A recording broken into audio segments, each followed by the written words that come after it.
Welcome to another episode of the ASQ podcast, where we focus on life, leadership, and culture. Today, we're joined by Khalid Banner, a single father and community leader from Fort Pierce, whose life story epitomizes the power of resilience and self-discovery. From surviving challenging early years to discovering his role as a leader and protector, Khalid's journey is a testament to the strength of the human spirit. Join us as he shares how overcoming adversity has shaped his understanding of leadership and the importance of staying true to one's values.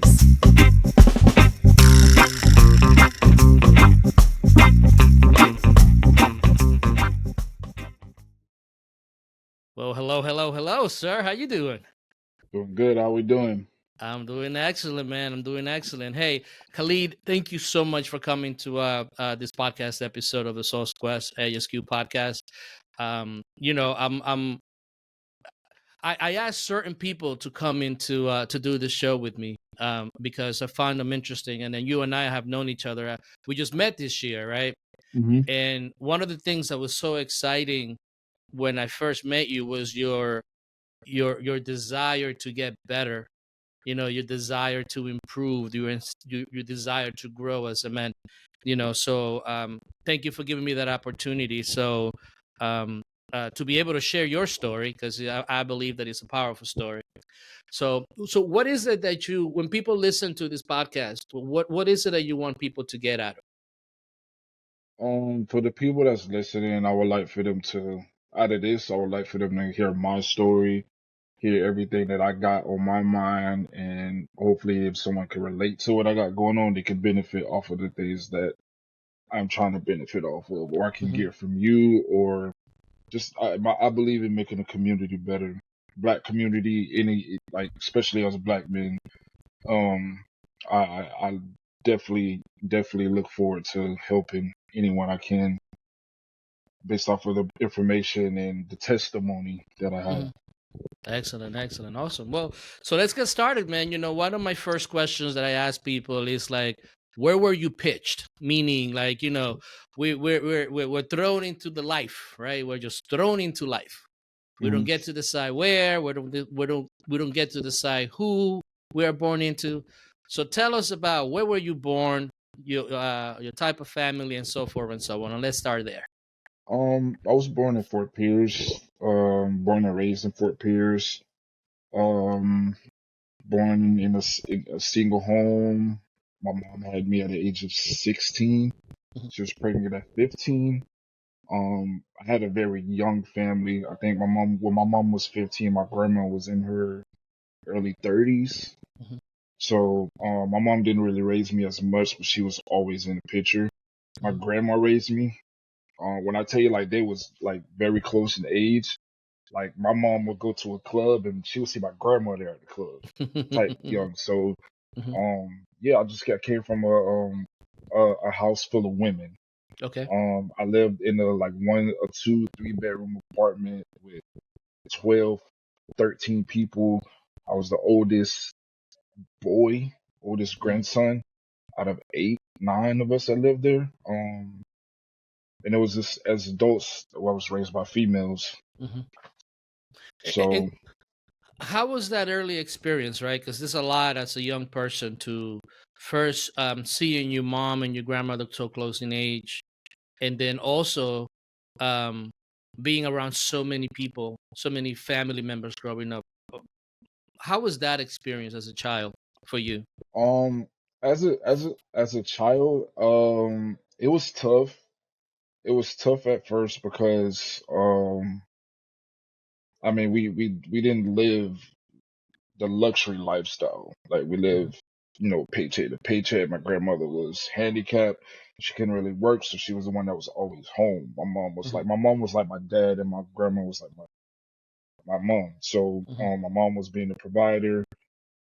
It was tough because, I was a spoiled kid, and I was very spoiled by my grandmother. Out of everybody, she favored me the most Mhm. because I was a sick child. Like I had asthma. I was, spending the first 6 months of my life in the hospital. Mm. So she was always, trying to raise other cousins of mine and trying to go back and forth to doctor's appointments. So it was good for me there because, I felt that love. Like I felt that connection with my grandmother, like from someone. I didn't really get it much from my mom because like she was the provider, so she was, I got to bust it, I got to bust it, I got to get it, I got to get it.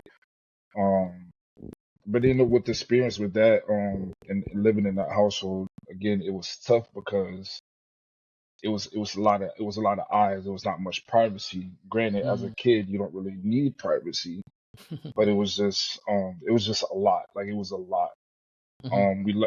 But the pros about it is I learned a lot at a young age. Like at 7, 8 years old, I was cooking fried chicken. I was cooking soul food at the age of 8 and 9. I learned how to drive at the age of 10.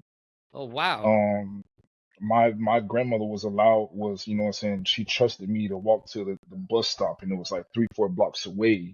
Mm. Um, like it was I got a lot of leniency.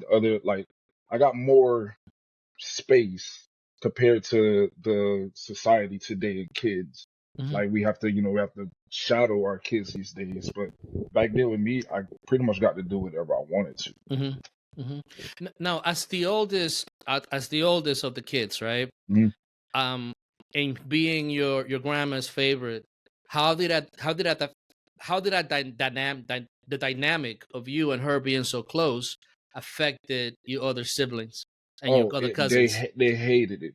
Mm, I was one of the most hated cousins of all because being that favorite, my like still up until she passed away.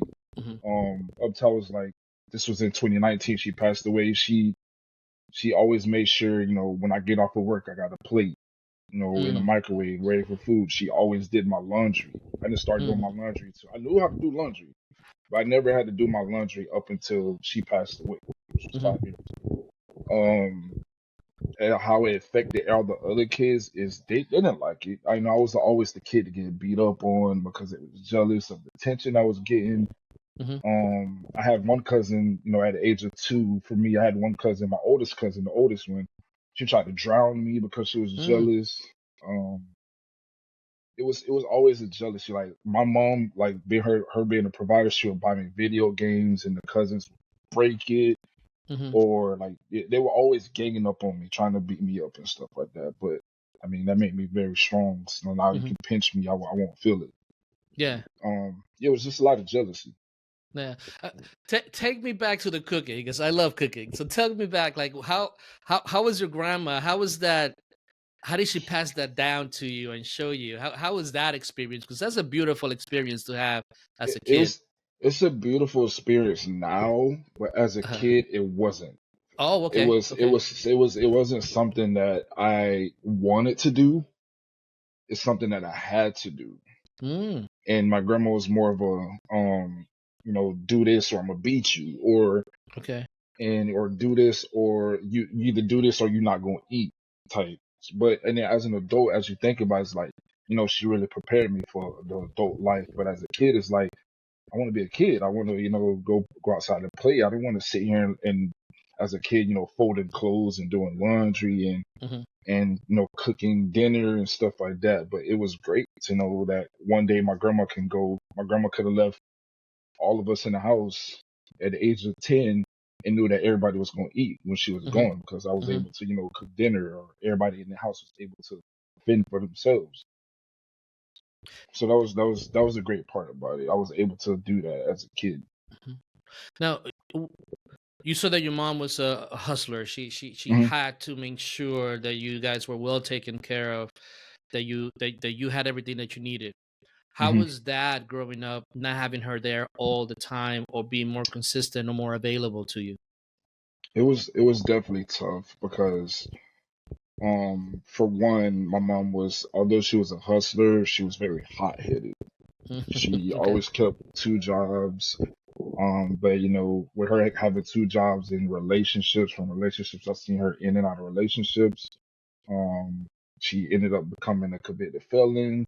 So Hmm. there was times where I would go a year without seeing her, a couple months without seeing her because she'll be in jail. Hmm.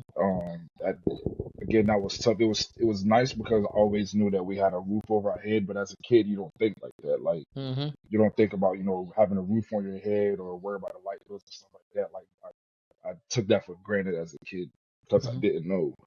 But as her being a provider, I wore all the nice clothes, I wore all the nice shoes. Mm-hmm. I had all the jewelry, earrings. I had everything that I Mm-hmm. wanted. You know, what's the word? Materialistic. I had a bunch of materialistic things that Mm-hmm. I never wanted, but I just had because she has the money to do it. But with her not being there and working a lot, that's what I missed out on, a relationship with my mom. The Mm-hmm. relationship with my mom that I wanted, I got it from my grandmother. For your grandmother. Yeah. So, What about your father? Where does he fit on this picture in this stage in your life? he doesn't. Okay. He's very absent. He knows who I am. I know who he is. Mm-hmm. I've hung out with him a couple times. Um, the story behind that was my mom, like again, my mom was 15, 16, and he was in his mid 20s. Mm-hmm. So, in your mid 20s, you're preying on a 15, 16-year-old that, that with the law, that's like, nah. So he Correct. kind of, like, oh, you're not my son, you're not my son, you're not this, you're not that. Until the DNA came, DNA came 99.9, and he still decided to have like an off and on relationship. Like I'll call sometimes and, we'll speak for a couple minutes and then like we'll hang up and like I've gone periods of time of years without seeing him. Mm-hmm. There's times where like he'll call and say, "Hey, I'm gonna come get you. I'm gonna go to the beach," and I'll be that kid that's sitting by the door, like, "Oh, I'm going with dad," and da da da. And my mom, but at the end of the day, she'd be like, "Oh no, he's not coming." And as a kid, it's very challenging. As a boy, you want your father there, but I've grown to it is what it is type thing. Mm-hmm. Like I can't force you to be there. I can want you to be there, but I can't force you to be there. Mm-hmm. I've grown to accept it. I'm living with it. Of course, I don't really care for the relationship now, but I do, as having a father that's absent, I do want to have that final conversation with him. Okay. Okay. So Yeah. it's crazy Now. because he lives not too far from me. He lives not too Oh. far. He lives in the same city. Oh wow. I've seen him recently, probably like a year ago, at his employment. We locked eyes with each other. He didn't, try to approach me and say anything. I didn't say anything to him. It was just like a deer in the headlights when you see Mm-hmm. me. It was like, all right, well, I'm just going about my business. I'm not going to say nothing to you because obviously you're working. And once I seen him, it was like all this like built up anger started to come. And I was like, I can't do this while you're at work because that's not the right thing of me to do. So I just Mm-hmm. left it at that. Yeah. And I reached out. The only way I could reach out was social media. I reached out and said, hey, can we just have a conversation? I'm not looking for a relationship. I just want to have a conversation with you because the way that I am today, I don't like the person who I am today. And I feel like the person that I am today is partially your fault. Mm-hmm. And I've said that multiple times on social media and he blocked me. Mm-hmm. So I tried to reach out to his wife and, she'll say things like, oh, we're not together anymore. Like I don't talk to him anymore, or she blocked me. Mm-hmm. So it's like, all right, well, no, I'm gonna just be done with it and I'm gonna come to terms with it. If you ever feel like you want to reach out, want to have a conversation, Mm-hmm. that's fine. But I'm Yeah. not gonna, keep reaching out anymore. Yeah. Now, as a child, right? And I'm because I want to go back and touch on this a little bit later on. But as a child, you say your mom wasn't always around. You had to go away for a little bit, Mm-hmm. and you were just with your grandma. What were the thoughts that were going through you being a child, not having your mom, not having your dad around? But can you take me back to those feelings? Me being a gullible kid and so loving as a kid, not having my mom there sucked, but I didn't prey on it too much because I always had my grandmother. Okay. She always made her presence known that she's the one that's it. Like she's it. I didn't have to worry about anything else as long as she was there. Mm-hmm. Granted, yeah, it was always nice to know when mom and grandma's there, but I didn't worry too much about mom because I know at the end of the day she'd be back. Mm-hmm. I mean, the support that I have from my grandmother was like just it's crazy. I don't know how she put up with the things she put up with, but to raise me upon 8 other people, provide, cook, make sure we get the doctor's appointments, make sure we get to school. I don't think I could be able to do the things that she did, but she did Mm, it. she did it. Yeah. And do you feel loved by her? I did, Do you feel that 100%. genuine love? Hmm. Okay. Um, okay. How were you as a student? I mean, how was school that during all this time? There's a lot of it's. I mean, your early stages in life are so emotional and new things and growing. How were you? Middle school, elementary, middle school. Elementary, middle school, attitude and behavioral wise, I wasn't the best. I Okay. was always, beating up on other kids. There was I remember one time I got suspended for lifting up my teacher's dress. Um, I took someone's lunchbox while they were sleeping. Like I was a terrorist as a kid. Like Mm-hmm. I was, doing that grades wise. I wasn't the best with grades. My grades, I didn't really focus more on school till I got to 8th grade, in 8th grade / high school. Mm-hmm. But I was never that, I never really cared. Like I remember one time, I was in elementary and I told my mom, I brought home on my report card all C's, and I thought that was the best in the world. I was like, "Oh, mom, I came home with all C's," and she gave me $20. I was like, "Okay, cool, $20 for all C's. Like I'm good. I'm great. That's great." And then, I didn't, the part, I guess the part that transpired for me in middle school to elementary, middle school to high school was I started getting interested in sports, Okay. and I knew I had to tighten up. Mm-hmm. So that kind of made me more interested in academics. Mm-hmm. But behavior wise, I was always Mm-hmm. a hothead. I was like, I'm my mother's child. You were your mother's child. Yeah, So so you is that the way that you justify like you feel like you're the way that you are or the way you were at that time was truly a reflection of how your mother was stubborn and not wanting to follow rules? Was that is that the the description that you will say? 100%. 100%. Hmm. What's one of the because again, everything is relative, right? Hmm. Sometimes you behave badly, but also good things. What are some of the fondest memories, right, during this time in your life? I know you mentioned your grandma and the time that you spent with her. What were some of the other fondest memories that you had during that time? Um, it's weird. I just remember us being a family. Like my grandma was like the glue to the family. Like she was the one that always called and, got the family together, Mm-hmm. or, made sure everybody was good, or like there was like when I tell you like me and her was close, like it was close to the point like she kept us in the church. Went to church every Sunday. When I tell you, man, this lady was close. It was close to the point where whatever she wore to church, I matched her. She made sure me and her matched. Um, it was just like it was just a crazy feeling, like just being loved by one person, and it kind of sucked because even at the funeral, like all the cousins we got to speak and all that, and everybody was like, "Oh yeah, like he was the favorite. He was the favorite because he was sick. He was Mhm, this and this and that," and I understand that, but feelings wise, like. Some of the great memories. There was a couple of times like she never really had it like that financially, but mhm, when there was time and due, she always made a way. Like she was she was a retired bus driver, I mhm, believe. Yeah, retired bus drivers. And there was times where she would just get all the kids up. We'll go to Georgia. She had family in Georgia. We'll go mhm, visit. We always made a tradition after church. She'll take us to Golden Corral or mm, Piccadilly's. mm, And then as soon as we leave Golden Corral or Piccadilly, she'll take us to the laundromat and we'll start mhm. washing clothes. And that was the worst part of it. Washing clothes. But then again, it was like all of us together, like all of our cousins and grandma. We all was there together.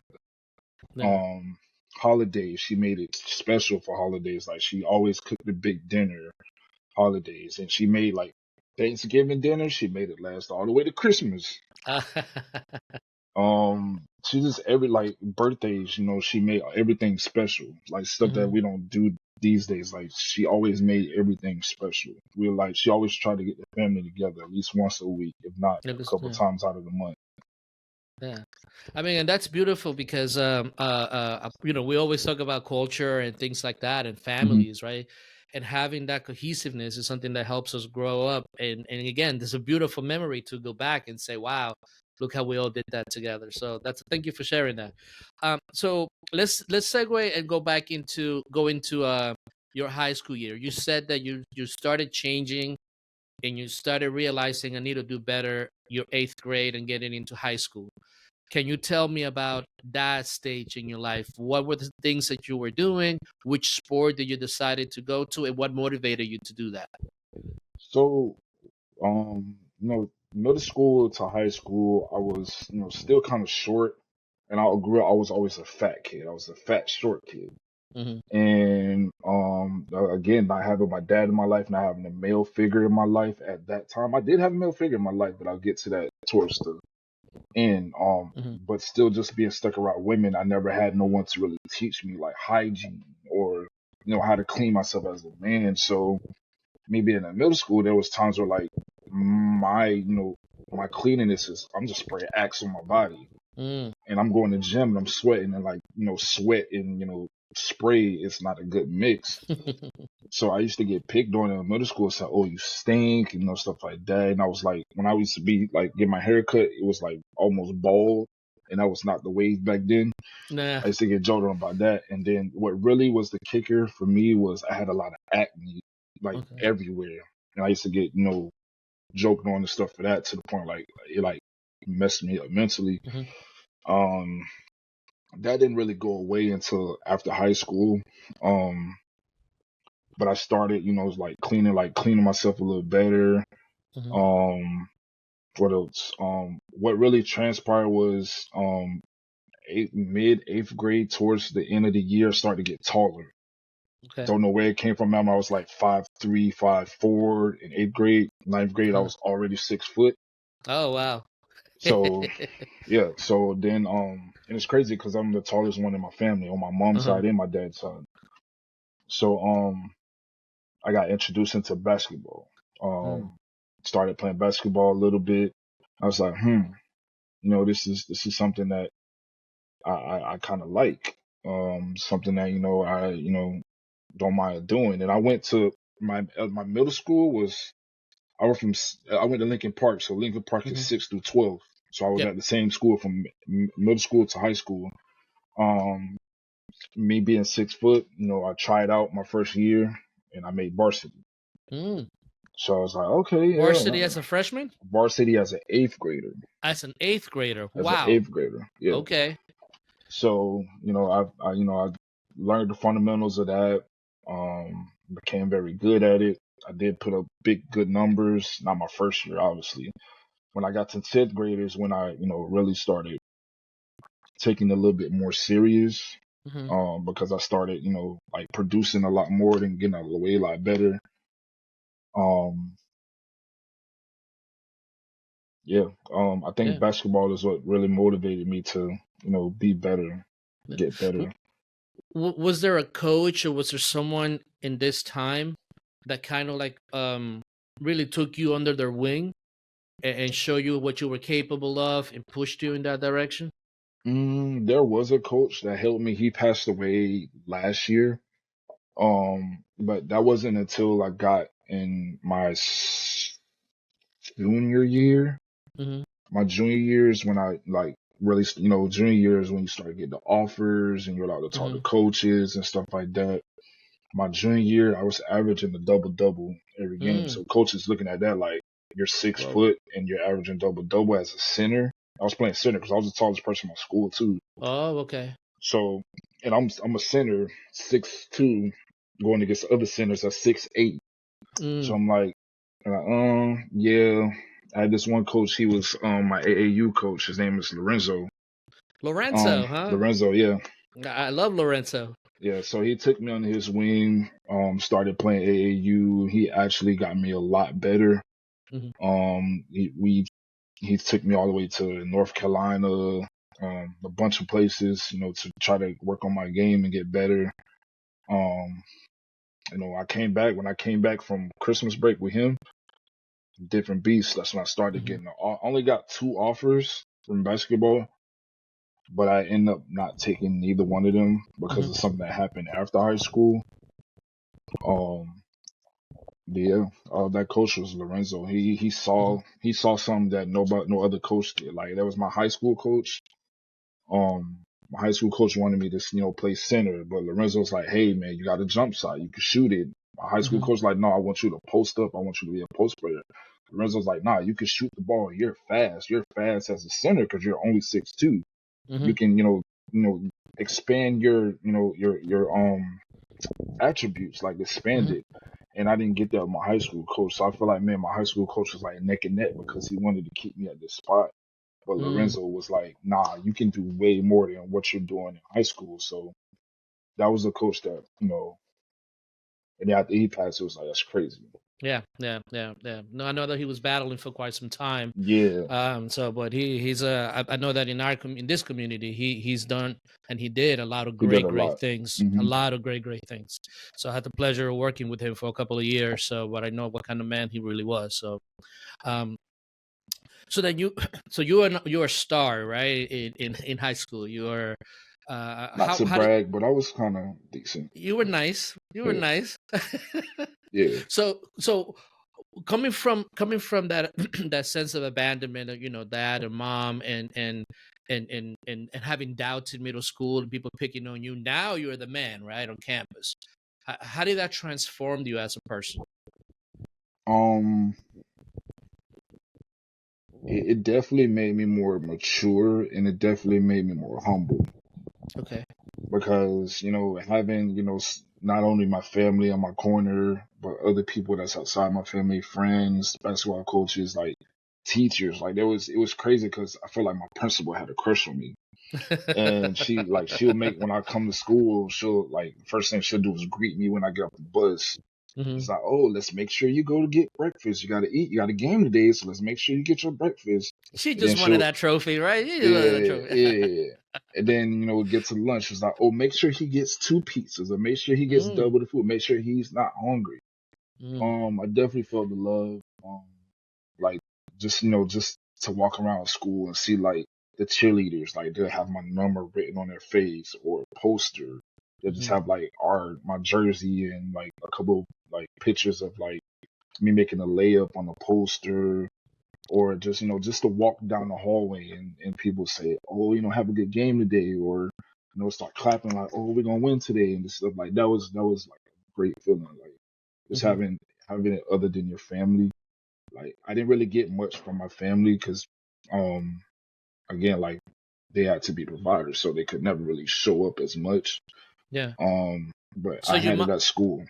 so your mom never got a chance to see you a lot of times. She's seen me my senior year, and Hmm. I was maybe a handful of times she came Oh to a couple wow. of my games. Same my What? grandmother, she came to a handful of games. Okay. The only person that came to a lot of my games was my godparents, Okay. and that's who took me in. They took me in my ninth grade year. From ninth grade to 10th grade, they took me in. Hmm. And why did that happen? So my godparents is their okay. So their background is my godfather. He's a very strict, stern person. His original name is Darnell Peak, but Hmm. it's a slave name, so he changed his name to Anuka Rahid. Mm. Okay. Um, so we follow like the Muslim, the Muslim culture the whole Hmm. time. Like still to this day, like we didn't celebrate Christmas, we celebrated Kwanzaa. Hmm. When they need pork, he was very stern. Like when you're eating dinner, elbows off the table. You Hmm. bite a piece of chicken, you put it down. You don't keep it in your hand. You're eating cereal. Don't drink out the bowl. You eat like you gotta with the spoon. You don't sit there and With a drink out soup. the bowl. Hmm. Um, I learned a lot about the Book of Proverbs and how to teach you how to be a wise man. Hmm. Um, he was very, very strict. And me living with my mother and my grandmother, he was married. Like he's married, he has his wife. And just one day, I think it was like towards the end of my eighth grade year, going into ninth grade, I was like, listen, I set my mom down, my grandmother, I was like, listen, and I think I was at 14. I was like, listen, I love y'all and all this, but I want to be better as a young Mm. man. So I want to go live with my godfather so I can learn principles, so I can learn, what's the word? um what's the word? What's the word? To That be um value, self-directed, value, no,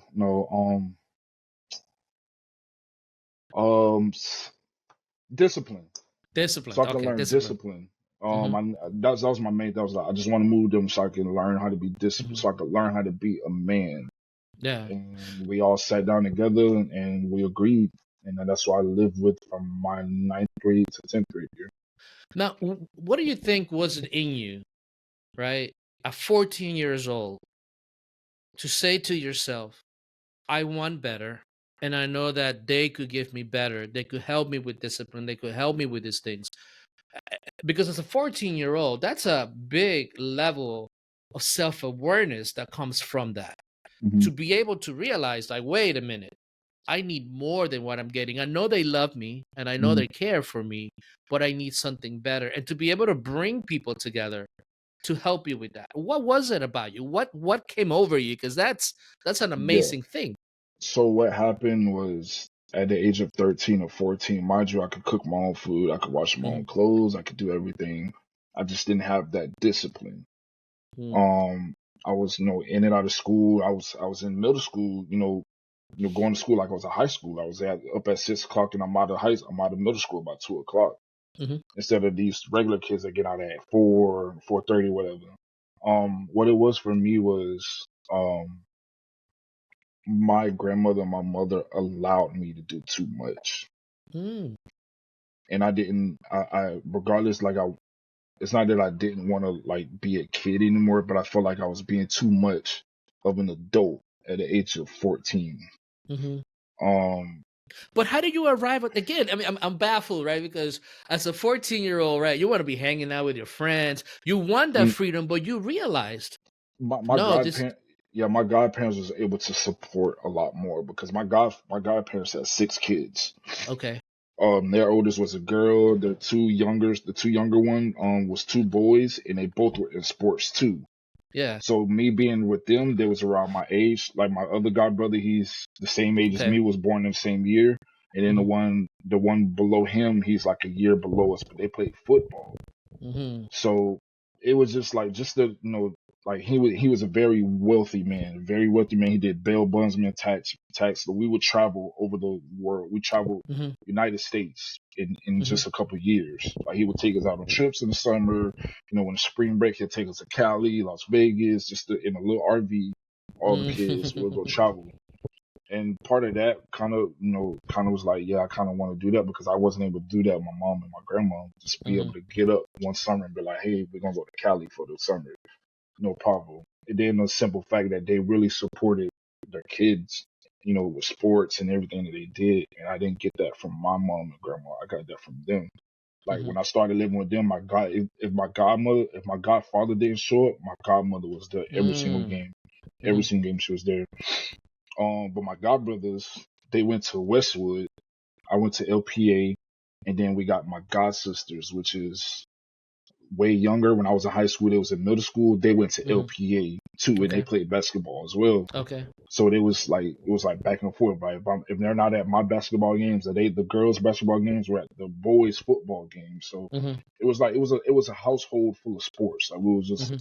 a house full of sports, and that's what I wanted to be around instead of the daily responsibilities of, cooking dinner and, doing Mhm. laundry. Granted, I had to do my laundry when I was there, but it was nice to come home, from basketball practice and chat it up with my brother, like, hey, this was going on today. Yeah. Somebody around my age. Granted, I had cousins that was around my age, but none of my cousins was on sports. None of them was.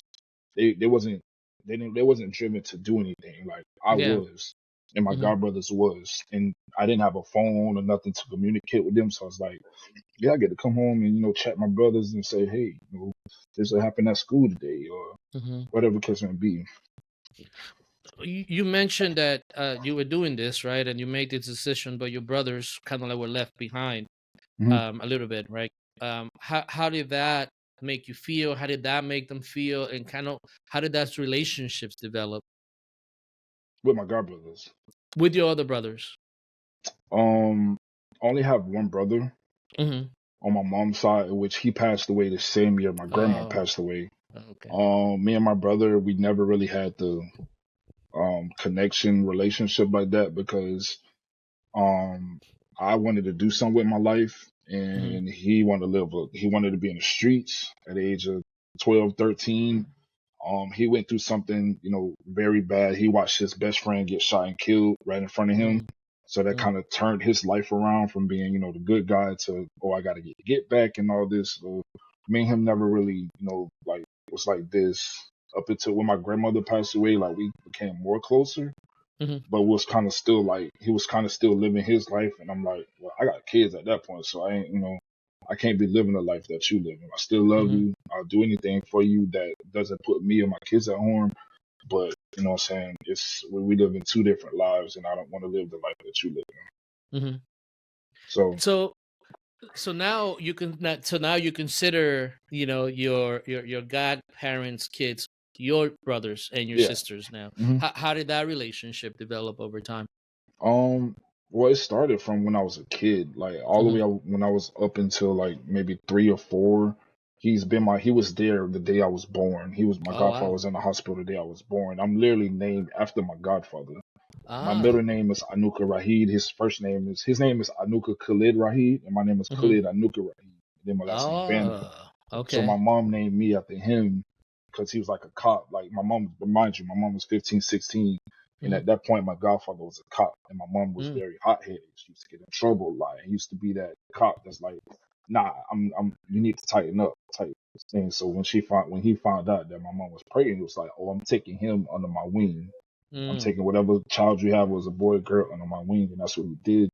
He Mm-hmm. was always there. He was always there to support up until, when I got in at that age, it's like, I want to move in with you because you got a structure here. Like, this is what I want in my life and this is Mm-hmm. what I need. And surprisingly, they took me in. Mm-hmm. Um, it was great. There was Yeah. ups and downs, but it was great. Yeah. You mentioned that during this time, they're Muslims, so they have a certain practice and the way to live. How did that influence you? What did you get from that time? Um, um, Kind of like going from church, right, which is a traditional Southern Baptist type church, going into this religion, which is different. How hmm was that transition for you? Well, we didn't really do the religion church much. We Okay. didn't really go to church as much, but we did follow through with the religion a little bit. Mm-hmm. It kind of helped me a lot because it taught me a lot of wisdom. Like he taught me, you know, I wasn't opening doors for women. Like he taught me, hey, Mm-hmm. open the doors for women, or hey, when you talking to a man, look him in the eye. Mm-hmm. And he taught me one thing that I never forget that he used to say is, well, he's still living to this day. That he used to tell me is, this quote, and I'll never forget it. It's I'm a man and I can, and for no other damn reason. Mm-hmm. He used to preach that to all the boys every single day. Mm-hmm. Um, and with the culture, like it was a lot of privilege. Like we got to do a lot, but we had to do certain things to get there. It was kind of like a job. Like, you you get rewards, but you got to put in the work. And that's what he Mm-hmm. was teaching us. Like, okay, if, like for instance, like I was still playing basketball when I was there with them. For me to be able to go to basketball practice and to go to my games, I had to read a chapter in the book of Proverbs, and I had to Mm-hmm. write what that meant to me. If I didn't do Mm-hmm. that, I had to come home. I didn't get to go to Oh, basketball practice. I didn't get to do nothing. So anytime we had to do fun, like anytime we got to go out and do whatever we wanted to do, we had to do that first. yeah. And I was like, I mean, as a kid, I'm like, damn, man, like, why? Like, why? Like, I don't want to do this. But then Mm-hmm. again, like, when I read the book of Proverbs, it was like, it's really teaching me how to be wise. It's teaching me how to be Yeah. a man in so little words. You don't even have to say much. Like, everything I'm learning is from this book of the Bible. Mm-hmm. Which And one stands out for you the most what do you mean? from the Proverbs, from the book of Proverbs? Which one Um, or which principle stands out the most for you? I don't know word for word, but Mm-hmm. I just know that it talks a lot about wisdom. Mm-hmm. And, honoring, mother and father and, superiors, honoring Mm-hmm. those people and, being a man, Yeah. that's, just mainly wisdom. wisdom, Yeah. and I had a lot of wisdom at a very young age. Good. And Yeah. and granted, like I had, I was able to cook and clean at a very young age, and a lot of people can't do that to this day. Like even adults can't do that these days. That's true. Like That's true. that kind of helped me out because like not only am I learning how to be a man and how to learn wisdom, like I got this other stuff on the back burner. Like if I get in a relationship, my woman can't cook. Like cook. If I get in Hmm. to a situation where somebody can't do laundry, I can do that. Like to be realistic, I really don't need a woman for all the Hmm. stuff that women are supposed to do, well, technically supposed to do in the world. I can do Hmm. myself. Yeah. So you're in high school. Hmm. You're a star in your school. Um, you have scouts looking at you. Hmm. You're living a life of discipline. You're living a life that in fact that you say this is how I want to live, right? And at that time, as young men, we either fall in love or we have that aspect.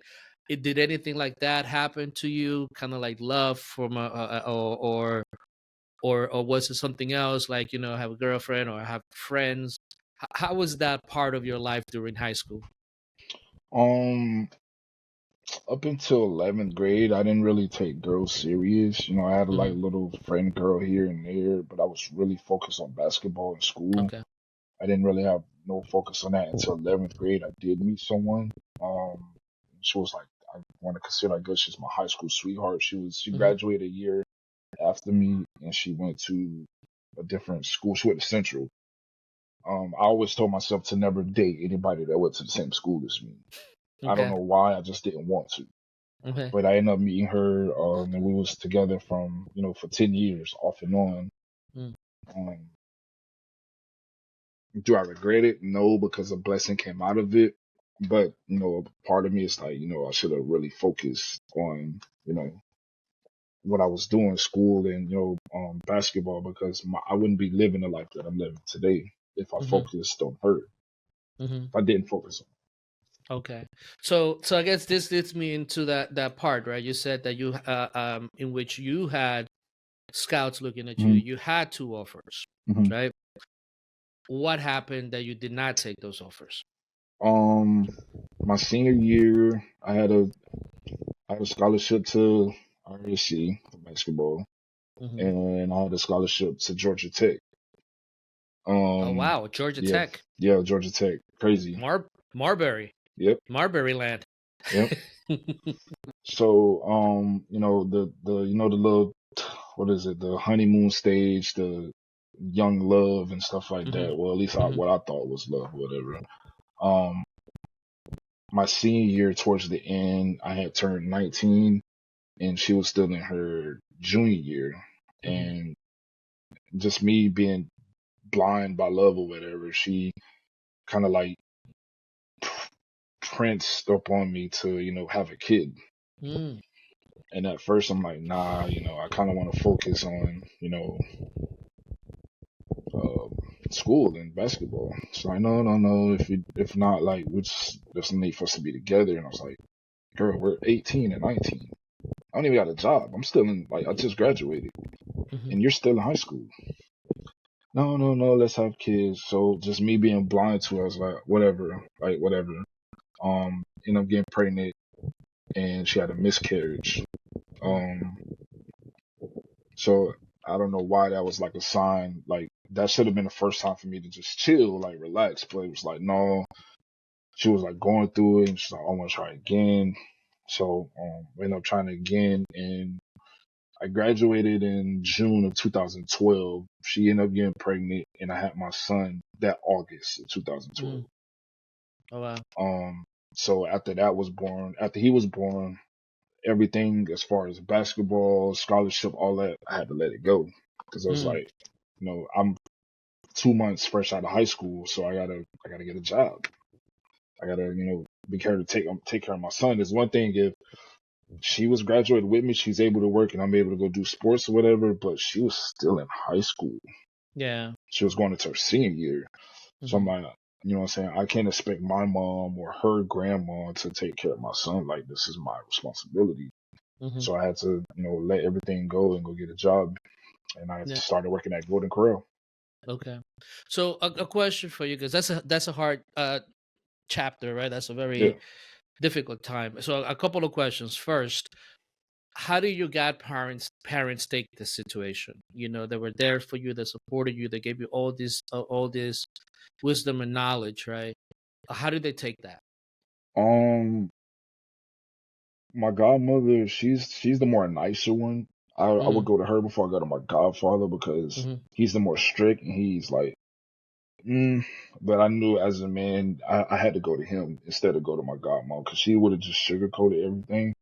Mm-hmm. But I did go to him first, and I was like, "Listen, this is what's going on. You know, I kind of messed up, but you know, this is what it is now." And he was very disappointed, you know, based off of at least after everything that he's taught me. You know, he wasn't even like. We was not even allowed to go see our girlfriends. When I was living with him and we had girlfriends, he was like, "Nah, Mm-hmm. mm-mm. Like that's nah." And part of me, you know, having that relationship with her, um, I lived with him from ninth to 10th grade. And I left there and went back to my mom by 11th and 12th grade, which is when I Mm-hmm. met her. Mm-hmm. Because when I was started dating, and, you know, after, you know, 10th, 11th grade, they was like, no, nope, focus on your school, focus on, you know, basketball. And I was like, me being stubborn, I was like, nah, man, nah. You know, somebody's showing interest in me, like, this is what it is, this is what I want to do. Mm-hmm. And it was like, listen, you either gonna listen to me or it's the highway. And I was like, all right, well, I'm going back to my mama's house because they let me do whatever I want to do over there. Yeah. And I started smelling myself. Yeah. So, yeah, when I approached to him, he was just like, I'm very disappointed because, you know, we had this, you know, I taught you better than that. And I was like, yeah, I know, I should have listened. But he was like, listen, like, I'm not saying that your life is over, but this is something big that you got to make a big decision what you're gonna Mm-hmm. do. He was supportive. He was like, listen, as a man, like this is your child. You have to go take care of your child. And I'm like, yeah, I know, but you know, don't necessarily give up basketball. Great, I know you won't be able to go to college right now, but you can still play. Mm-hmm. Um, do what you got to do, and you know, see what options there is after you're secure with your child. Make sure your child is good. Make Mm-hmm. sure you know you as a father and you're doing what you're supposed to do. And then worry about basketball. Mm-hmm. And that's what it was. And how do you feel after all this, and you're having this conversation with a man that guided you? How do you feel about all that? I feel good because it's a testimony. It feels good to be able to talk to somebody else about it because I mean there are people out there that went through or are going through the things that I'm going through. I mean, there's kids having kids, you know, Mm-hmm. 13-year-olds having kids, and they feel like their life is over. But for my testimony, I know that it's never over until, you know what I'm saying, you say it's over. Mm-hmm. Never to really give up. But how I feel about it, I mean, there's nothing that happened in my life that I don't regret. Okay. Um, Granted, there's things that I could have done better. There's things that I could have did a lot more. There's things that I should have said, you know, nope, mm-mm. But I mean, everything happens for a reason, Okay. and I just have to take it with a grain of salt. Mm-hmm. So now you have a child. You Hmm. know, you have to force yourself to take care of this child, Hmm. right? And then you saw your what you worked so hard for type of kind of go away. Hmm. Right? What's going through your mind, and what are you doing now that you're working, and are you working? So what happens with you, and what are your plans after during this time and after? So after that, you know, I had to get a job. I had to mainly focus on providing for my son. I wasn't able to see him every day because sometimes I had to work, and he was still living with his mom. Mm-hmm. So there would be times where I would get off of work and I would just go to his mom and, you know, see him because her grandma took care of him while she was in school and while I was at work. Mm-hmm. So when I was able to get out of school, when I was able to get out of work, she was able to get out of school, then I can go there and see him and stuff like that. But I had to really focus on work. But I did get an opportunity in 2014 to go to the military, but that was a buzz. And then I tried out for overseas basketball. Mm. I did make the team. It was for Madrid, Spain. I did make the team. Oh, Real Madrid. I did, but I didn't Wow. pass the physical part. Oh. So I was like, another opportunity there, and I was like, I didn't pass the physical part. So now I'm back to the drawing board. What am I gonna do? Mhm. At that point, my dreams of playing professional basketball kind of just like diminished. And I Mhm. was like, all right, well, that was my second chance. At that moment, I was like, that's my second chance. Maybe I should go for another chance. I kind of like procrastinated. And I was just like, nah, my son at that point, he was 2. And I was like, this is like the terrible twos right now. So like that should be my main focus. Mhm. And I know at that time I was being selfish in 2014 because like if I go play in Spain, Madrid, she's gonna be taking care of him by herself because I'm Mhm. in a whole other country. Mhm. So I just had to, just like come to terms that that's not it no more. Mhm. So then after that, what did you do next? I mean, that's so it's a very challenging position to be in. Like, tell me about that, because again, you've been working most of all your life up to this point Hmm. on working towards this dream, this career of being a basketball player. You had obstacles placed in front of you that took you away from it. So that's got to be. Tell me about that, because that's got to be very challenging of putting so much effort into something, and just circumstances just don't pan out, which happens to a lot of us in life. Tell me about that and how you feel about that. Um, I mean, it kind of sucks because like only reason why I say it sucks is because a lot of talent got wasted.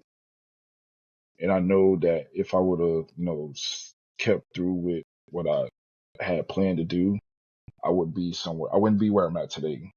Hmm. Um, but again, like I say, like everything happens for a reason. Granted, it's not something that I regret because at the end of the day, basketball is basketball. If I want to go play basketball, I'm gonna go play basketball. Granted, it's not the way that I want to play basketball, which is professionally, but I still get Hmm. to play basketball. Anybody that Hmm. loves basketball, granted, if your dreams don't work out, you still get to play. Yeah. Like a lot of people that play football, their dreams is canceled because it's not too many like football leagues out here and stuff like that they can't play professional. But I can It's still true. go out and play, organized basketball like at tournaments. I can still go and try out for semi-pro. Like I tried out for Hmm. semi-pro like 2 years ago. I wasn't in the best shape, which is why I didn't make it. Actually, I did make it, but I wasn't in the best shape, so I wasn't ready. Hmm. Um, like I still got opportunities. Hmm. At a young, I'm in my early 30s. I still got opportunities. So the dream isn't dead. It's just Hmm. on hold. Hmm. I know for now, like I can't really, I can't keep holding on. Like I either got to make a move or make a decision. I got to make some type of decision because Hmm. I'm only getting older. I'll be Hmm. 32 soon, so I can't, be 32 trying to be a rookie, trying to, play up with these 20-year-old guys. Like, I'm not LeBron. Yeah. So I mean, I know I have to make a decision sometime soon, but like, the love for the game will never go away. Could never And go I away. know I'll still be able to play, whether it's semi-pro or whether it's going to Minsky and joining the league, or just going playing rec ball tournaments. There's tournaments and stuff like crazy around here in Florida. Yep. That's just how I see it. Like I'm still able Hmm. to play. Like I Hmm. still have the physical ability to play, and I take advantage of it. Okay. So, I mean, and then again, that's a good perspective to have, because the joy of the game is, I mean, I've seen you play, so I know how much you enjoy it, how much you guys like it, how Mm, much you really thrive in it, right? mhm, And sometimes the things that we work for become, rather than becoming our professions, they become our hobbies, mhm. right? So I mean, I could relate to that aspect. So now, you're in your early 20s. You're working. Your kids in the terrible twos. Take me through that stage. Like, what happens next? How does the relationship with your high school sweetheart progress? And how is the relationship? How are you as a father beginning to develop? Um, so the early 20s, me going in between job and job, it was kind of hard. it was a little harder with the relationship also with the mom because she listened too much of outsiders and family, but became a very big impact in the decisions that she made. Because mind you, she's still in high school, so Mm-hmm. high school like 1920. So um, me just going from job to job, um, all of my paychecks pretty much went to her. I didn't. Only thing I really had to pay for was a phone bill. I was Mm-hmm. always still living with grandma, so I didn't really have to pay no bills. Um, every pretty much every paycheck went to her. Mm-hmm. Um, the relationship started to get rocky. It was off and on. There was a point in time where the cops got involved, where it's kind of turned into a domestic violence type thing. And when that point hit, it was just like, oh, separate. That was like a done deal. Once the cops got involved, that was like a done deal. And Mm-hmm. then after that happened, that's when I went into like this like depressed mode because again, listening to the outsiders, I went a long period of time without seeing my son. Mm-hmm. Um, she then went to the courts and put me on child support. Mm-hmm. So that was kind of like slap in the face. So it's like, oh, you're not gonna see your son, and on top of that, I'm gonna take you for everything you got, type thing. Mm-hmm. And at that time, I was working in restaurants, so I was making like $8 an hour, making Mm-hmm. like $300 a week. So literally was taking damn near everything, and Mm-hmm. that played a big toll. But I mean, I kind of just adapted to it. Was this the lowest point in your life? Um, was it? Nah, I don't think so. I think the No, lowest point in my life was 2019. 2019, and we're Yeah. gonna get into that because there's a lot that happened in Mm, 2019. But you were so not seeing your son, right? You gave up all this stuff to take care of him, to provide for him, mm, and not being able to see him now because someone has, is listening to outside voices. mm. How did that make you feel at that time when Oh, you're it was working hard? definitely anger, and my anger was more towards the people that she was listening to. It Mm-hmm. was mostly her older sister. Um, her older sister was always in her ear. Like her older sister was the type of person like, oh, my son was 6 months old, and she was trying to persuade her to go put me on child support, and him being 6 months old. And I'm like, I was already working. Mm-hmm. I was providing. Like, why are you trying to do this when I'm already providing for my son? Mm-hmm. Um, um, hmm, I don't know. Yeah. It's it's a lot, but then again, like where I'm a man at the end of the day. Mm-hmm. No one can sit here and tell me, oh, you're allowed to be vulnerable or share those feelings at that time. I didn't have that Mm-hmm. person to say, oh, you can talk to me, you can tell me what's going on. The only person I had was my grandmother, but she never forced Mm-hmm. it out of me. She'll only listen if you had something to Listen. say. She's not gonna force it out of you. She's just gonna always be that person that was, Mm-hmm. oh, you look like you're upset, but there's a plate of food in the microwave for you. Oh, okay. Or, oh, I made sure your clothes was folded and stuff like that. Like she never really was a person to really talk to unless you went to bed to her. She'll never ask Yeah. you, hey, what's going on? So all this stuff you just kept it inside because there was no one out there for you to be able to, hey, to ask for guidance, for ask anything. So you just kind of like took it on your shoulders and just dumped it inside, Mm-hmm. primarily. Mm-hmm. Okay. How were you able to surpass this stage? Like, what were the things that you did to be able to say, okay, I'm here, this is happening, but I need to keep moving forward? Knowing that I had my son to reflect on, I know there were certain things that I couldn't do negatively anymore. Mm-hmm. So I had to, just keep moving forward. I always still had basketball. Um, Mm-hmm. so I was able to de-stress from a lot of stuff with just basketball. Mm-hmm. Like there was times where I'll get a nasty text message from mom, and I'm just like, you know what? I'm not even gonna reply to that. I'm just gonna go hoop. I'm gonna go hoop, Mm-hmm.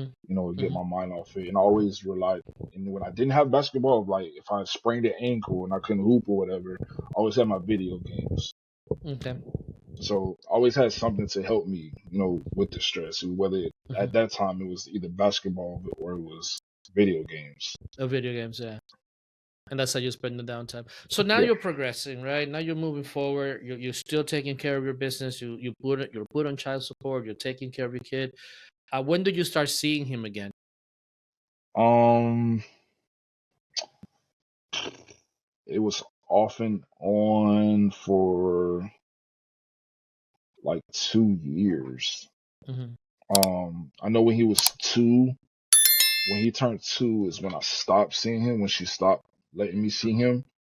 And I know I went like, 7, 8 months without seeing him before I Oh seen wow. him again. And then it was always off and on. It was like 6 months ago by then I'll see him. And then like I'll see him for like a week straight every day.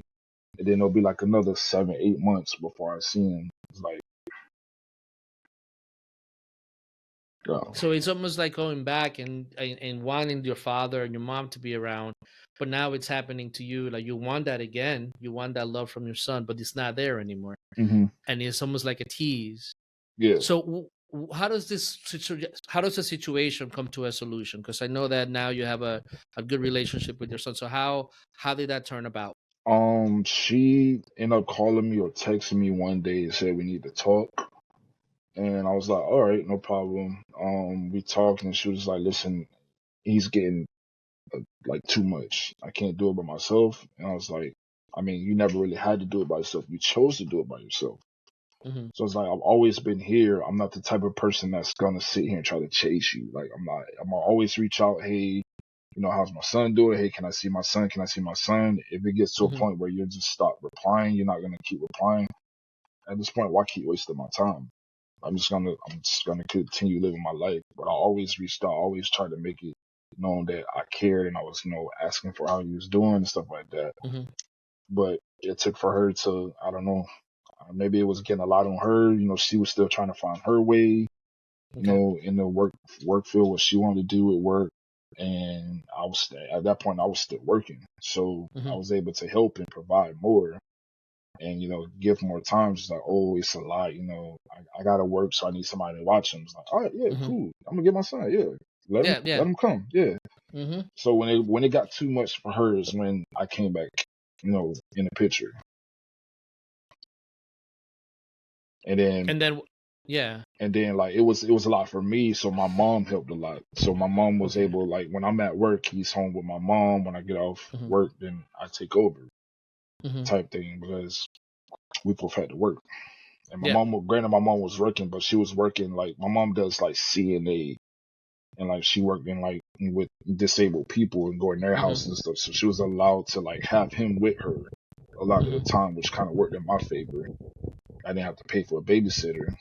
Yeah. So yeah, Yeah. So then you kept him all throughout after that? not not not full time. It was like Mm-hmm. on weekends, every other weekend. It was never really during the week. It was always on the weekends. On the weekends, okay. And then was there a time in which you actually got him full time and then to spend Never. the time with him? Mm-mm. No? Okay. But you still were constantly involved in his hmm life. hmm Okay. So I want to fast forward, right?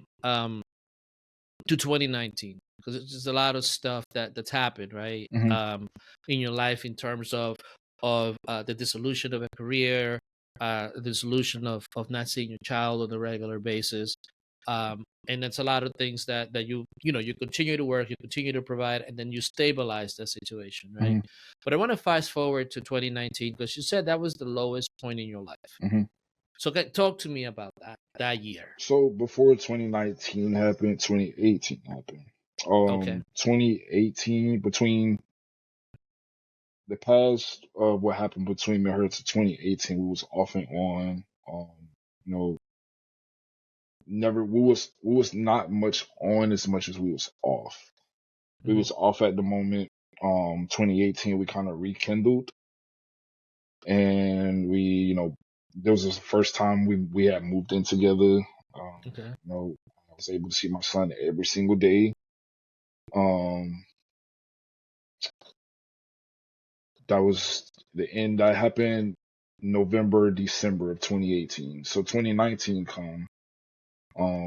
I was still in between jobs and whatever the case may be. And then I had got this one job or opportunity that was paying good money, something that was kind of hard for me to resist, but it resolved in me having to travel. Mm-hmm. So I was in different states. Every other day I was in a different state, Mm-hmm. different city, but I was always calling home to check up, send more money than I usually would, back home. Um, that was like in August, Mm-hmm. September of 2019. So I was where was I? I was in Phoenix. I was in Phoenix one day. This was in, no, I'm sorry. I'm sorry. Back up. That's it. Mother's Good, Day, good, good. because this happened Mm-hmm. before Mother's Day. Um, I was always sending money to grandma stuff too. So I had got this was before, no, this is before I started working in different states. I was always home. So Mm-hmm. Mother's Day, I was home. I was working some job at home, and I was I living with grandma? No, I wasn't living with grandma. I was living with my baby mom at the time. And my grandma put in a group chat with the family, said, "Hey, I got to go to the hospital, whatever the case may be." One of her toes turned black. So Mm-hmm. nobody really thought nothing of it. It was granted something, but it's not nothing serious because she was fine. Mm-hmm. Went to the hospital and it was like, "Oh, we're just gonna poke a hole in your toe to let the blood flow. That's what it is, a blood flow. And then we have to do some type of operation." And kind of, I feel like they messed up because they didn't make sure her vitals were okay, like her blood pressure and sugar and cholesterol and all that was fine before they operated her. Everything was high and sky out the roof, and they put her on Mm-hmm. some type of medicine that made her freak out, and she ended up crashing on the table. So in the crashers, they had to put on a ventilator, the tubes and all of that. So she was pretty much like on life support, Mm-hmm. whatever. So that happened. She came out of it, woke up. Nobody was in our family was able to make any decisions on what would happen if she croaks again, but it's besides her daughter, which is my auntie, her oldest. She Mm-hmm. was the one that made all the decisions and stuff. So when my grandma was able to gain conscious again, she was like, "Listen, if this happens again, pull the plug. I'm tired of fighting. Oh. I'm tired of, I just want to be at peace." She ended up croaking again, and they pulled the plug, and she did good for a while until she didn't. We believe as a family, like she passed from her lungs being too clogged with fluids, because when we seen Mm-hmm. her X-ray, it was all black and it was filled with fluid. She didn't have no Oh wow. time and chance to cough up any of the fluids that she was being fed, so we feel like she drowned in her sleep. Oh no. That's something that we tried to investigate for a long time, but it kind of just like put the nip in the bud. Mm-hmm. So when that happened, like that just put me in like a depressed mode. I stopped working. Not only did I stop working, I couldn't work because my mental wasn't there. Um, the family was broken at that point because the glue to the family was, had Lost. died. Like, so after that, like, I try to look for, emotional support through my significant other. And it was kind of hard to get that from her because she's the type of person that deals with, um, depression, and it's like when I'm depressed, she wants to get depressed. Like it's like, damn, like can I be vulnerable for once? Like can I come to you? It's like I wasn't able to do that. So I really had Mm-hmm. nobody to go to. So it was just like a mental thing I had to hold in my head. Mm-hmm. Um that happened. So that was in she died June. So July goes by, August, my son's birthday is August 24th. So that goes by September. September goes, then I get that job offer to go from different state. So I'm there. Mm-hmm. A month go by, September, October. So I'm in Phoenix, and I get a phone call from my aunt. This was like phone call like 2 in the morning. I'm asleep because I work from Mm-hmm. Sunday to Sunday, 7 to 7. Mm-hmm. Um, I'm asleep at 2 in the morning. I didn't answer, so I just let it go. I get another phone call. I didn't answer. My mom called. I didn't answer. So I was like, something got to be wrong. but I'm tired. Like I can't get up. Mm. So someone told me to get up, and then my aunt called again, and I answered the phone like, "Hello." She's like, "Where you at?" And I'm in Phoenix right now. So like, well, you need to come home. Your brother just got shot. So I'm Mm. like, "Oh God, all right." So I get on the first flight back to Florida. Come back home. He's in the hospital. Then I had to deal with that because when I get to the hospital, they was letting only immediate family see him, Mm-hmm. and they didn't consider me as immediate family. I'm his only brother. Mm-hmm. It's like no, only mom, dad. Like only people that was able to see him was my mom, his dad, and my sisters. And I Mm-hmm. was like, well, I'm his brother. Like I should be able to see him. It was like no, no, no. So that was like a whole commotion. I was about to get into it with the officers there, and it was like an open investigation because a lot of people can't they shut down the hospital when a patient that gets shot comes in the ER. Mm-hmm. So they shut it down, and they put him on the ventilator and stuff like that. And this was on a Thursday. This was on a Sunday, and he ended up passing away on a Thursday. Mm. And after that, um, that happened. Like I didn't really show much emotion for it because I was still trying to grieve for my grandmother. So I didn't Mm. really like. I still to this day I didn't shed a tear when my brother passed away. Like, and it's crazy because my sister talked about it the other day. She was like, "I feel like you didn't care that he died." And I was like, I just never got the chance to really grieve for my grandma. Um, and it was just like, so that happened, and then on top of that, like I'm still with my son's mom. So I'm like, Mm-hmm. again, another death happened within 4 months. Two deaths within 4 months. Yeah. Like I'm coming to you being vulnerable, and then she ups and leaves me. Mm. So I'm like, fuck. I'm like, oh, excuse my language. I'm like, No, damn. no, no. You're fine. You're fine. I'm like, damn. Like, not only did I lose my grandma, not only did I lose my brother, uh, you just left me. She left me the day before my brother's funeral, Wow. and I was like, yeah, no. So I had to sit with that for a while, and then at least like the day of the funeral, she had took off of work. And I text her, I was like, listen, can you at least bring my son? Because my brother and my son was like this. It was close. Tight. Yeah. Yeah. Um, I was like, can you at least bring my son, so he can see his uncle, he's not going to see his uncle again. So can you at least see his uncle? She didn't bring him to the funeral. So I was like, oh, all right. So now I got to battle and deal with that. And then, yeah, that's how my Yeah. 2019 went. So that's a lot, man. Yeah. That's a lot in a compressed period of time. I mean, you're Hmm. losing two people that are part of your life. You're losing a cornerstone of your life, your grandma. Hmm. You know, the one person that showed you from the very beginning love and tenderness and care, and Hmm. now that's gone. You're losing. You're building a relationship again with your partner, and Hmm. then she decides to go, and then you lose your brother. From the standpoint of and we all and we met through more than a game. We Hmm. talked about what does it mean to be a man, what are those type of things. From the standpoint of grieving, and from the standpoint of sharing those emotions, what did you do? Because the people that you were trusted walked away. How did you cope with all that? Because that's a lot. I just kept work. And when I got the chance to play basketball, I did that. And still Hmm. to this day, I never got the chance to grieve. I don't know when Okay. it's gonna come or what I have to do to do it. That's something that I guess it'll come when it comes. But I don't know. and and, and how do you think that will go for you, I feel that like when grieving it does process? happen, it's gonna impact not just me, but the people that's in my circle now. Hmm. Because I feel like me being the type of person that I am, when I do get upset, I shut down and I distance myself. So I feel like Hmm. that's gonna be a big part of what's gonna happen.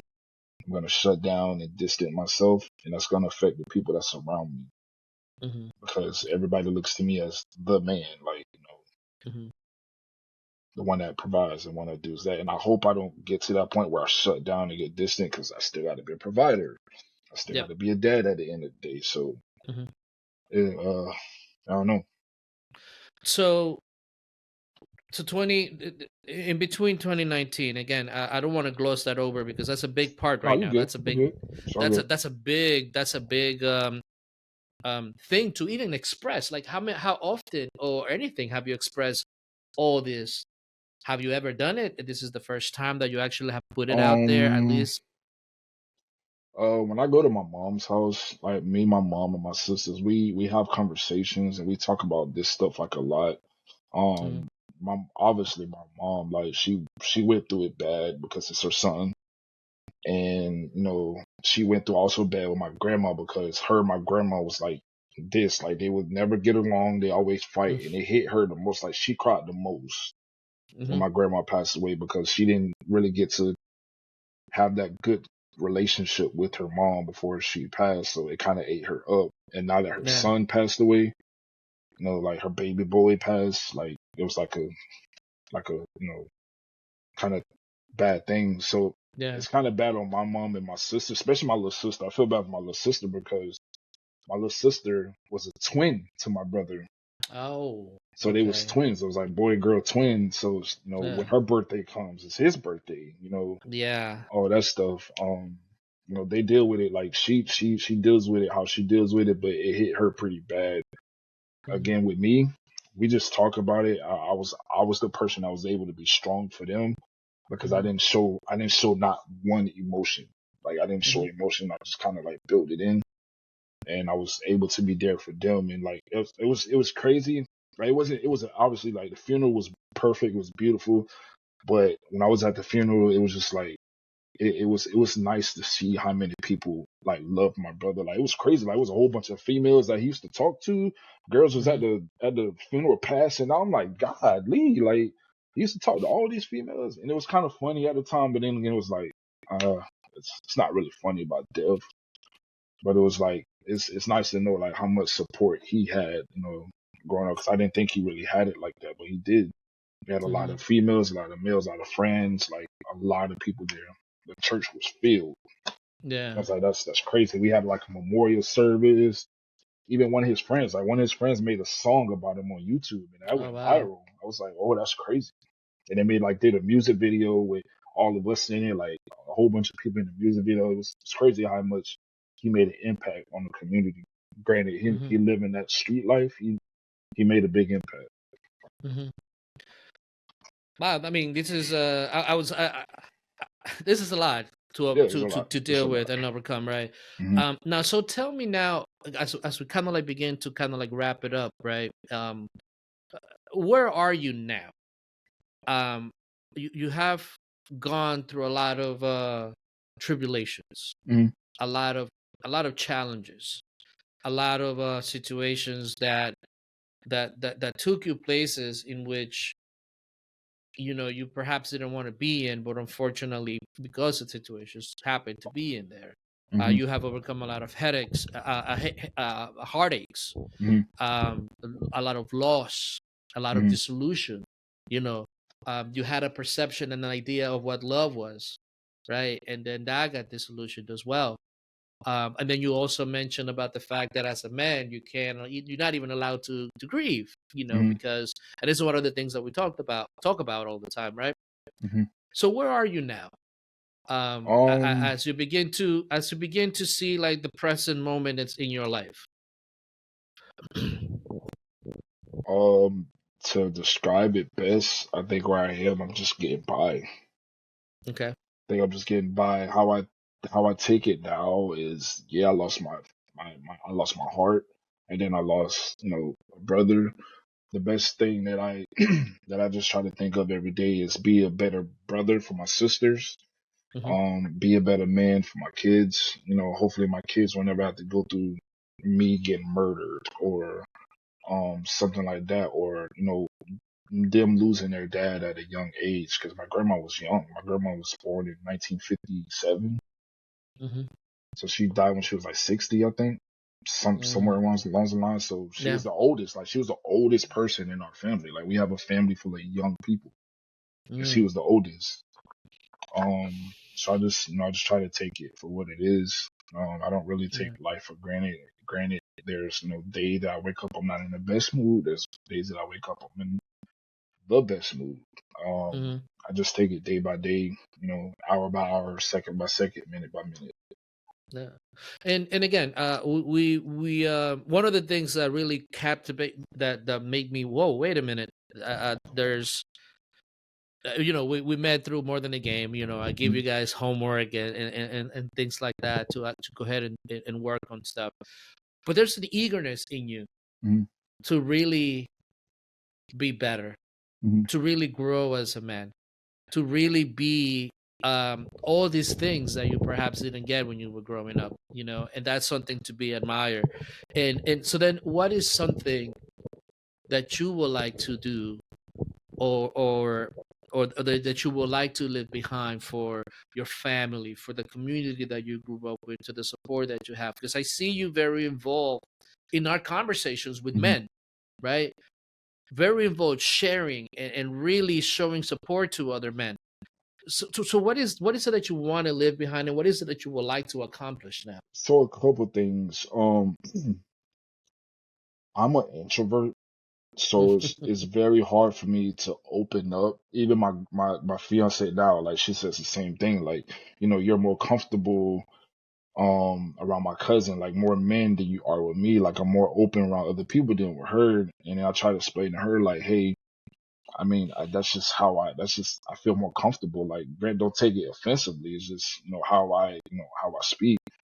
Hmm. Um,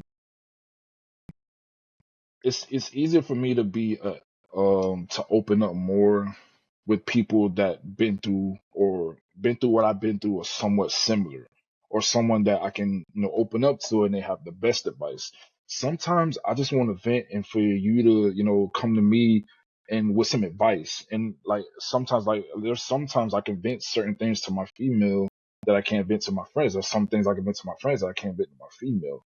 Hmm. A lot of the times I like to vent to get opinions, to get options. Sometimes I don't want to vent just for you to hear. Like I want you to Hmm. speak too. Hmm. And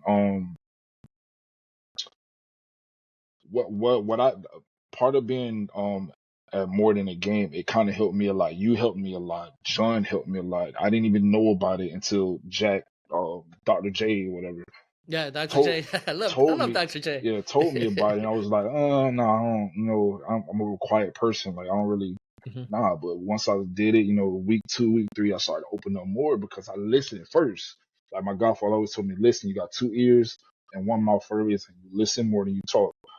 So Hmm. me listening to everybody else's testimony, I'm like, dang, a lot of these guys kind of got like somewhat similarity lives than I have. So I'm that's opening up this wall a little bit, breaking down this wall, so I'm allowed to tell my story.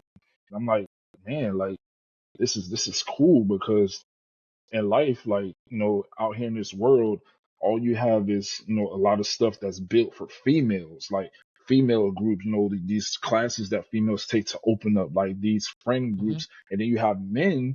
We don't have nothing, right? We have Hmm. nothing, and we're just human beings that just sit there and just shelter everything and whatever. But we got guys like you, we got guys like John. That's that really I can sit there and not say nothing for the 5 weeks or more than the game. And I like the simple fact that you and John and Mr. Kevin, like he breaks it Kevin. out of us. Like y'all, Hmm.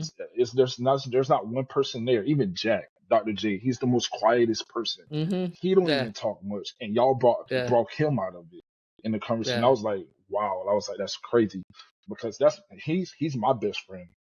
Like Hmm. when I'm going through stuff in relationships or just stuff in life, he's the first person I text. Um, but seeing that, being in that program and, that brought out, the introvert of me, to my life, my testimony, and being able to help people based off of the things that I went through and be able to give advice Hmm. to people that's looking for advice on, what I have knowledge on, it's a great feeling. And honestly and truthfully, like I said at the graduation, like that helped me. Like this program helped me a lot because I'm seeing improvement on me being a better man. Like I'm better Hmm. at communicating with my spouse, with my kids. I'm being a better father. Like I'm being a better brother. A better son. Like Hmm. I'm just being better than who I was last year.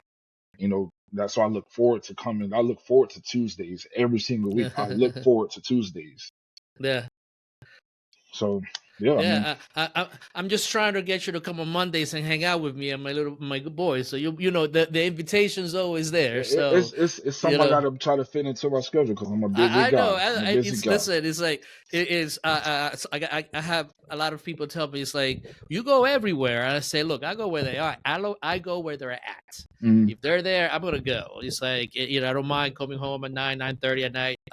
Because again, this is one thing that I appreciate and that I want to thank you so much. Not only for telling your story and telling me what you're telling me, right, and sharing this, but just the fact that for me as a person, right, it's a privilege to see you grow.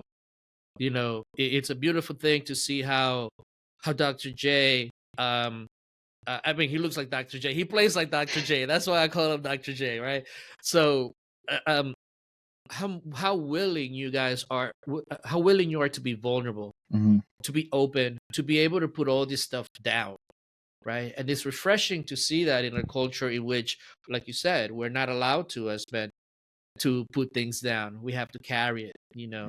Yeah. And so I want to first thank you for taking this time, for being so open. Thank you for trusting me to share these with the as many people as I can share it with. Mm-hmm. Thank you for that. And I know for sure that your life and the trajectory of the things that you're doing will definitely have an impact. It's already started to have an impact in our small little community, right, of men. And I see that. It's But crazy. again, It's crazy that you say that because uh-huh, last weekend, like me, I work with kids on weekends. Well, I mhm, coach basketball kids, and me just know me being an introvert, I started to open up. I'm like, I got to thank these guys because they made me open up, and I'm allowed to tell the kids like, hey, this is what I went through when I was your age. And I had a parent run up to me last Saturday and was like, man, you should really um you should. She had asked lady was like, hey, what do you do for it? And I was like, well, I do restoration. I do homes mhm, and commercial buildings. And she was mhm, like, have you ever thought about being in like one of those like groups that help other people, help other kids and stuff like that? I was like, no, I never really thought about it. She's like, oh, you should look into it. And I was like, well, for that, I think I would have to go to school for that and stuff like that. It was like, well, there's places that you don't have to. mhm, Just you just being a person that's open, that talks, that has great communication, just try to share it to those people, and what I'm saying, mhm. that might be your calling. And I was like, I didn't, I mean, maybe, Yeah. but who knows? Um. Listen, I'm a good I'm a good scout. Hmm. I know talent when I see it, right? And we could definitely talk about this because there's a lot of things that you could do, right? Without having to go to school and things Hmm. like that, because your heart is in the place that it needs to be. Hmm. You at a prime stage in life in which you've learned life lessons. You've grown a lot. And again, I see you with the other men.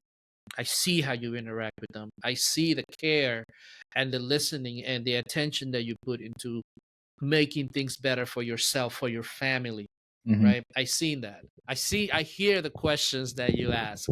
And again, I tell you that you are in the right path. And again, I choose certain people to ask to do this with me because I want people to see that someone that overcomes so much, but now they have so much more to live for, Hmm. you know, and so much more to give. You have so much more to give.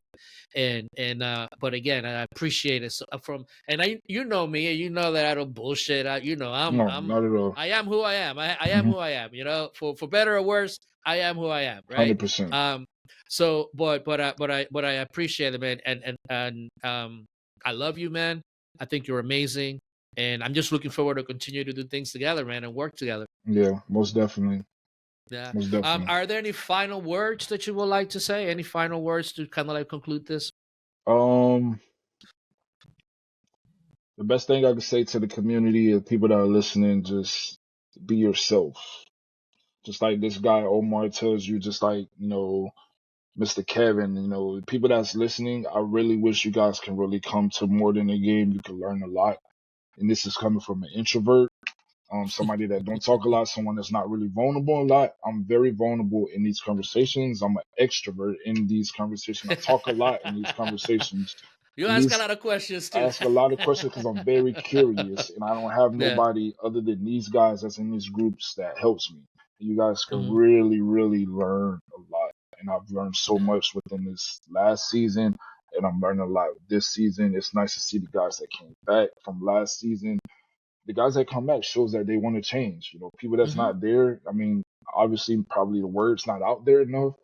But I mean, if you guys looking for a change for, be better fathers, be better spouses. I know we don't really talk about relationships as much. We talk about more as a man Mm-hmm. and, being a better father. But you can get in, squeeze a little bit of relationships in there too. You can learn a lot, and I've learned so much. I've become a better father, a better man, a better spouse. Even my fiance just told me that, when was this? Yesterday. No, Monday. She told me, she's like, we haven't went on vacation in over 2 years. And I just out of nowhere last weekend, I was like, hey, let's go to Tampa for the weekend. When I took her out on Hey, vacation, she was like, listen, she even said, I'm like, listen, that program that you in has changed you. It made you awesome. become better than who you are. And I mean, you as a mentor, you're a great mentor. John's great. He's Thank more you. quiet, but Yeah, John is great though. he's great. Mr. Kevin, Yeah. Off. Kevin is great. Sandy Mackey's great. But one thing I could tell everybody that I'll never forget is the first day I met you. The first words that came out your mouth was, "Who are you?"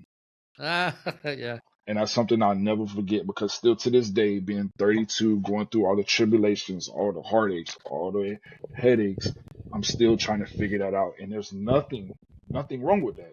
There's nothing wrong with No. figuring out who you are. You can be 87, you can be 25, you can be 19, you can be 31, still figuring out who you are. But once you figure out who you are, you're going to become a total different beast. A Yes. total different beast. That That's a lot it. of people gonna see you like, oh damn, this is the man.